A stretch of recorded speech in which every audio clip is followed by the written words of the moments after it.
دكتور أيمن، ذكرت يا حضرتك موضوع الساد الخلقي، يعني هو عبارة عن الماء الأبيض الخلقي، وأنه ممكن يعمل حول، أو يعني ممكن يعمل حول لدى حديثي الولادة.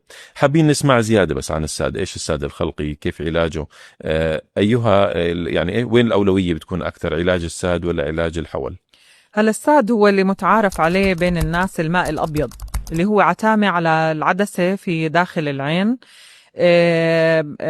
طبعا يعني هلا هو احنا بنسميه الساد الخلقي، ولكن هو له اسباب كتير. ممكن تكون اسبابه خلقيه، ممكن وراثيه، ممكن ناتجه عن مشاكل ايضيه، ممكن ناتجه عن امراض شامله، يعني مرض يصيب او متلازمه تصيب متلازمة. الطفل. مم.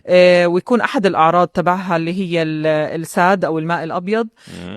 وممكن تكون ناتجه عن ضربات. كتير من الاطفال يعني بيجوا ضربات على العين وينتج عنها ساد. يجب علاجه في النهاية.